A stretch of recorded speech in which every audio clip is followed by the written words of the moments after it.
Halos 2 taon na ang kanilang relasyon. Parehas na may trabaho naman. Pero ito raw sina Patrick at Hannah ay may isang malaking balakid na namamagitan sa kanila kaya hindi pa sila makapagsama na tuluyan. Ang problema, ang mismong tiyahin daw ni Patrick ay ayaw daw siyang payagan na makipag-live-in kay Hannah. Talaga? Pero si Hannah, may kutob daw talagang ayaw daw sa kanya ng tiyahin nitong si Patrick. Hindi lang basta ayaw doon sa pag-live-in, ayaw talaga sa kanya personally. Aba, bakit kaya? Kaya kausapin na nga po natin mga kapatid, ano? Mula sa Quezon City, 28 years old, Hannah, magandang tanghali sa'yo. Hannah? Magandang tanghali po. Oo, magandang tanghali sa iyo, Hannah.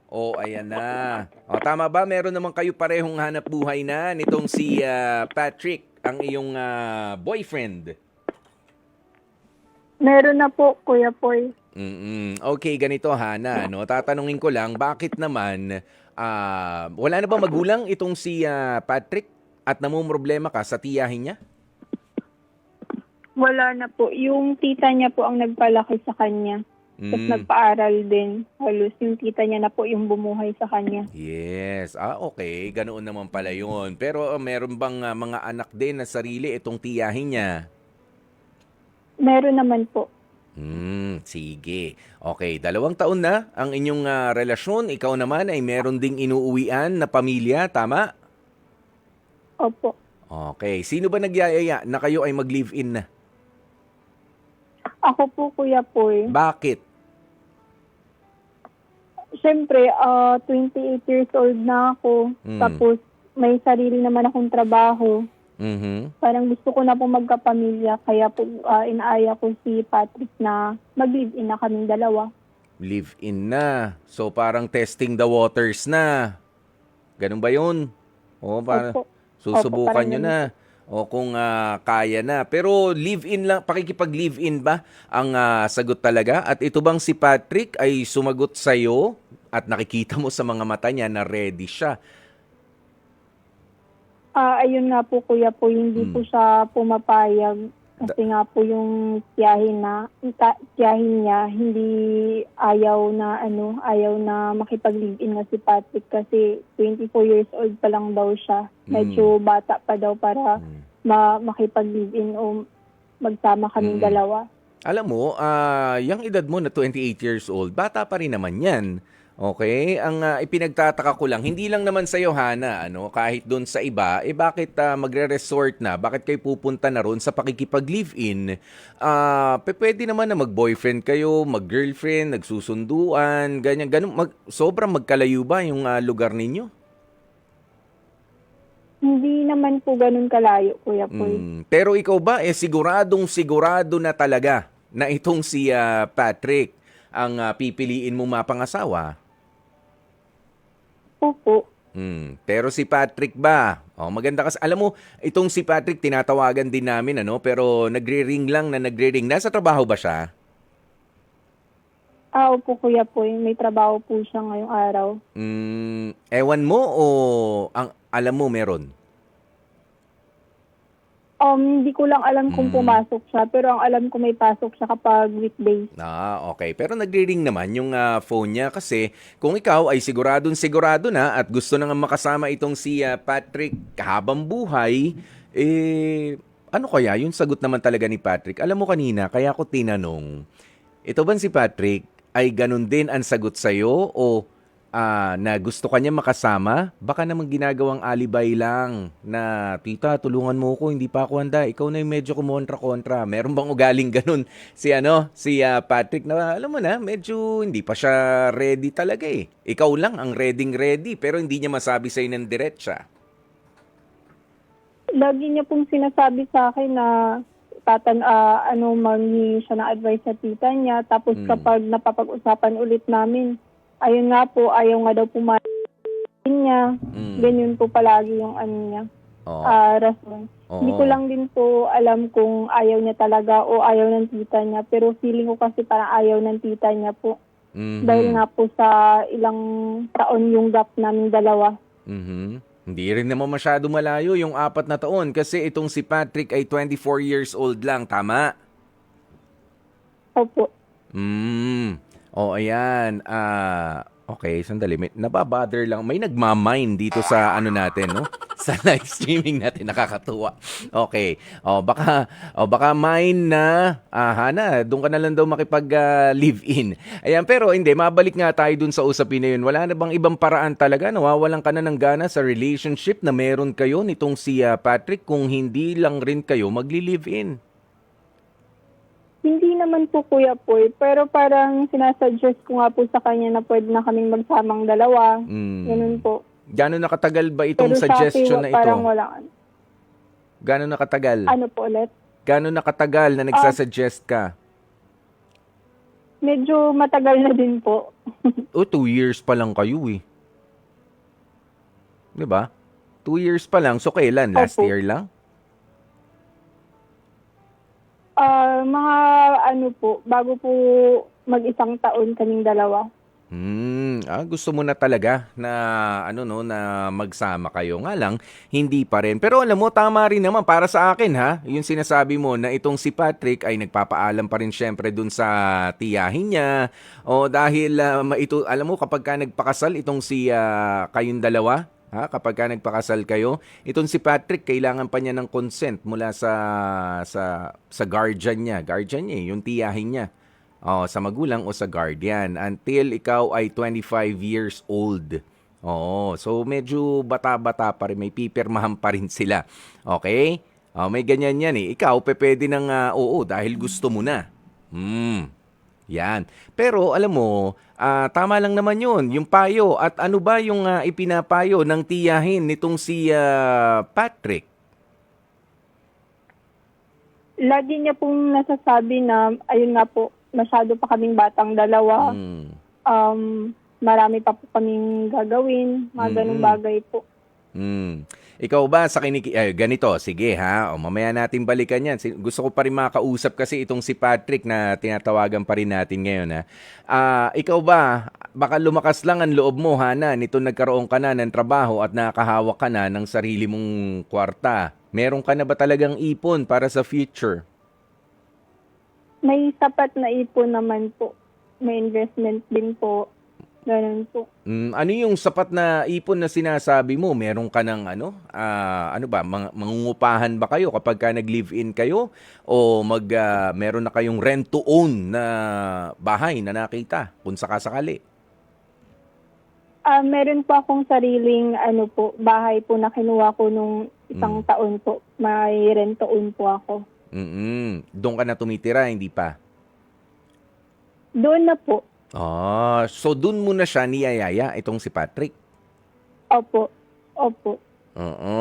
At syempre kapag ka nag-live-in na kayo, maghahati na kayo sa responsibilidad, pati doon sa pagbabayad ng mga bayarin doon. Tama? Opo. Ganoon yan eh. Syempre, may kaakibat na mga gastusin, mga adjustments, yung sasama, yung pagli-live-in ninyo, ready ka na ba doon? Opo, handa naman na po ako.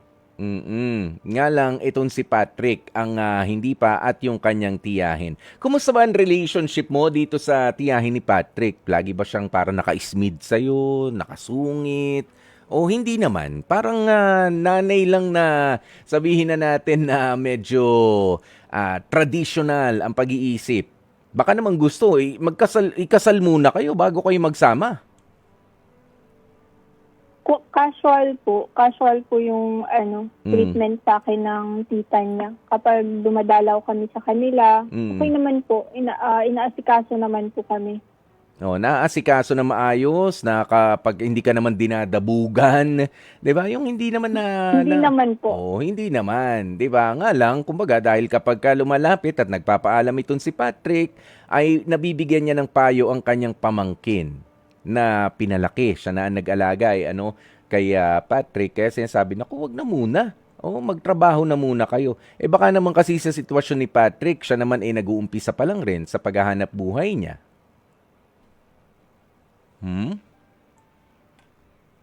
Ganun na nga po Kuya Poy. Hindi, para naman po hindi masyadong magastos kaming dalawa.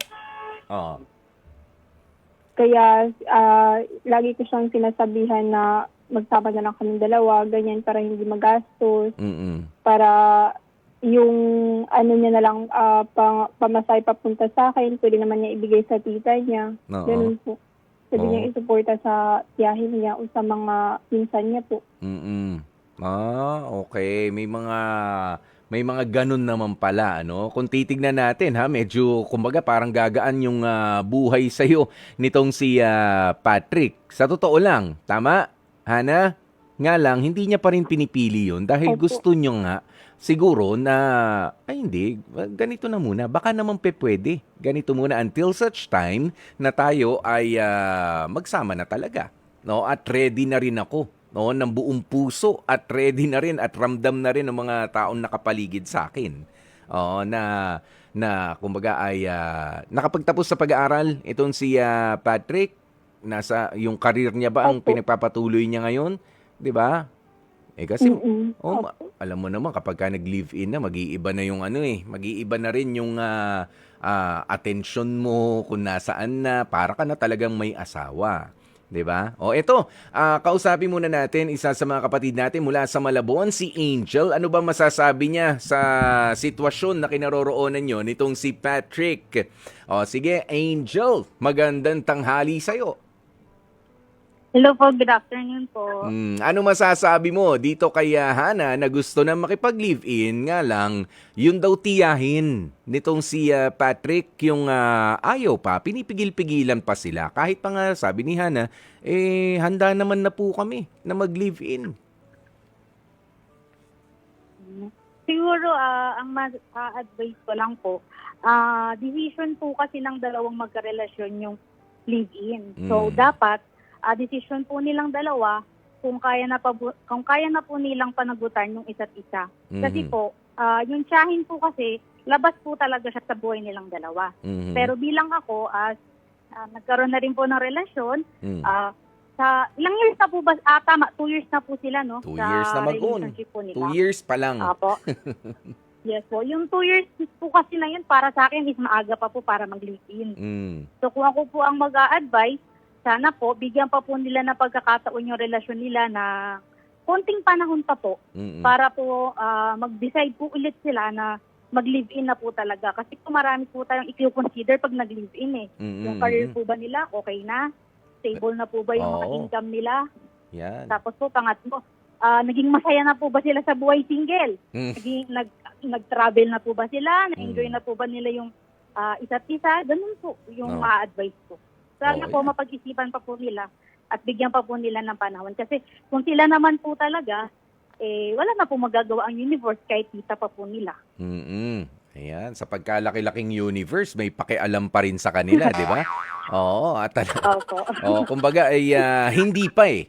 Parang para sa iyo, Angel, ay baka masyado pa nga ring maaga. Yun lang naman yun. Simple. Yan. Nako, narinig po natin ang reaksyon na yan ni Angel. Hana, anong masasabi mo ron? Galing yan sa isang kapwa mo babae na halos kaedaran mo lang rin. Ikaw ay 28, si Angel ay 27 years old. Medyo naaagahan pa rin siya para medyo ipilit natin yung kagustuhan natin na mag-live-in na tayo. Lika na rito. May bahay na akong hinuhulugan. Ano masasabi mo ron, Hana? Iti-take ko po yung advice ni Angel po, Kuya Poy. Oo, relax na muna. Ilang taon pa ba nahuhulugan yung bahay mo na nakuha? Medyo matagal pa naman po. Matagal pa naman, 'di ba? Hindi naman sa nagiging kontra tayo dito. Nga lang hindi naman siguro rin. Ako sabi mo nga, inalam ko kanina, kumusta ba ang pakikitungo sa iyo nung tiyahin nitong si Patrick? Sabi mo maayos naman. Hindi naman siya yung asikaso ka casual. Hindi ka rin binabastos naman kapag ka nandun ka. Ibig sabihin, payo ng isang magulang yung ibinibigay niya kay Patrick. Alam mo, mahirap din kasi kapag ka wala nang pumipigil sa atin.